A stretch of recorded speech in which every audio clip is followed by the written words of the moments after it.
മാതാവ് ഒരിക്കലും ദൈവമാതാവല്ല. പഴയ നിയമപ്രകാരം രക്തം ചിന്താതെ പാപമോചനമില്ല. യഹൂദരുടെ ഇടയിൽ ആണ്ടുതോറും നടക്കുന്ന കുഞ്ഞാടിൻ്റെ രക്തത്തിലുള്ള പാപമോചനത്തിന് ജനങ്ങളെ പൂർണ്ണമായി ശുദ്ധീകരിക്കാൻ കഴിഞ്ഞില്ല. അതിനാൽ ദൈവം തിരഞ്ഞെടുത്തവരെയും ഇനിയും തിരഞ്ഞെടുക്കേണ്ട മനുഷ്യ മക്കൾക്കും വേണ്ടി പരിശുദ്ധനായ ദൈവം മനുഷ്യനായി ഭൂമിയിൽ അവതരിക്കാൻ തിരഞ്ഞെടുത്ത കൃപ നിറഞ്ഞ ഭാഗ്യവതിയായ സ്ത്രീയാണ് മാതാവ്. മാതാവ് ജനിക്കുന്നതിന് മുൻപ് തന്നെ, യുഗങ്ങൾക്ക് മുൻപ് തന്നെ യേശുവുണ്ടായിരുന്നു. കാളക്കിടാവിൻ്റെയോ കുഞ്ഞാടിൻ്റെയോ രക്തത്തിന് പാപം മോചിപ്പിക്കാൻ കഴിയാത്തതിനാലാണ് ദൈവം മനുഷ്യനായി ഭൂമിയിൽ അവതരിച്ചത്. കാൽവരിയിൽ അവിടുത്തെ ദൗത്യം പൂർത്തിയാക്കിയ യേശു മരിച്ചുയർത്തതിന് ശേഷം പൂർണ്ണമായും ദൈവമാണ്. അതിനാൽ ദൈവമാതാവ് എന്ന് മാതാവിനെ വിളിക്കുന്നത് തന്നെ മാതാവിനോടുള്ള അവഹേളനവും ദൈവത്തോടുള്ള നിന്ദയുമാണ്. ദൈവം മനുഷ്യമക്കൾക്ക് നൽകിയ അമ്മയാണ് മാതാവ്. പ്രപഞ്ചം മുഴുവനും നിറഞ്ഞു നിൽക്കുന്ന ദൈവത്തിന് ജന്മം നൽകേണ്ട ആവശ്യമില്ല. എങ്കിൽ പിന്നെ ദൈവം എന്തിന് ഭൂമിയിൽ വന്നു, മനുഷ്യനായി അവതരിച്ചു എന്ന് പലർക്കും ചിന്തയുണ്ടാകാം. യേശു വന്നത് പൂർണ്ണമായും പഴയ നിയമത്തെ പൂർത്തീകരിക്കുവാനാണ്.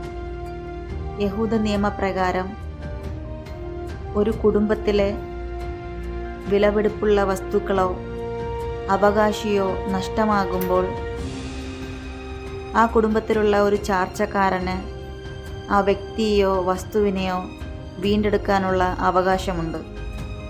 ഒരു ചാർച്ചക്കാരന് മാത്രമാണ് ആ അവകാശമുള്ളത്. അതുപോലെ തന്നെ ദൈവം അവിടുത്തെ ഛായയിലും സാദൃശ്യത്തിലും സൃഷ്ടിച്ച അവിടുത്തെ മക്കളെ സാത്താൻ്റെ അസൂയ നിമിത്തം, വഞ്ചന നിമിത്തം പാപത്തിൽ അകപ്പെട്ടു പോയ യഹൂദ ജനങ്ങളെ അവരുടെ യഹൂദ കുലത്തിൽ തന്നെ മനുഷ്യനായി അവതരിച്ച് അവരുടെ ചാർച്ചക്കാരനായി അവരെ പിശാചിൻ്റെ അടിമത്തത്തിൽ നിന്നും പാപത്തിൽ നിന്നും വീണ്ടെടുക്കാനാണ് യേശു ഭൂമിയിൽ മനുഷ്യനായി അവതരിച്ചത്. എന്നാൽ അവരിൽ കുറച്ചുപേരല്ലാതെ യേശുവിൻ്റെ കാൽവരിയിലെ ബലിയോ യേശുവിൽ വിശ്വസിക്കുകയോ അവർ ചെയ്തില്ല. അതിൻ്റെ ഫലമായി യേശുവിൻ്റെ രക്ഷ വിജാതീയരായിരുന്ന നമ്മുടെ ഇടയിലേക്കും വന്നു. അങ്ങനെയാണ് യേശുക്രിസ്തു വഴി നമ്മൾ ഓരോരുത്തരും രക്ഷിക്കപ്പെട്ടത്. അതിനാൽ യേശു പഠിപ്പിക്കുകയും പ്രവർത്തിക്കുകയും ചെയ്ത ഓരോ കാര്യത്തിനും പിന്നിൽ പഴയ നിയമത്തിൻ്റെ പൂർത്തീകരണമുണ്ട്.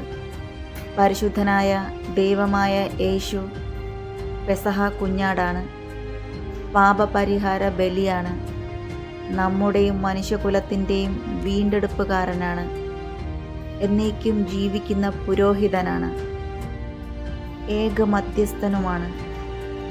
ഈ ദൈവത്തിൻ്റെ വലിയ കൃപയ്ക്ക് പാത്രമായ വ്യക്തിയാണ് അമ്മ മാതാവ്. അതിനാൽ മാതാവ് ദൈവമാതാവല്ല, നമ്മുടെ ഓരോരുത്തരുടെയും മാതാവാണ്, നമ്മുടെ ഓരോരുത്തരുടെയും അമ്മയാണ്. ദൈവം എല്ലാവരെയും അനുഗ്രഹിക്കട്ടെ.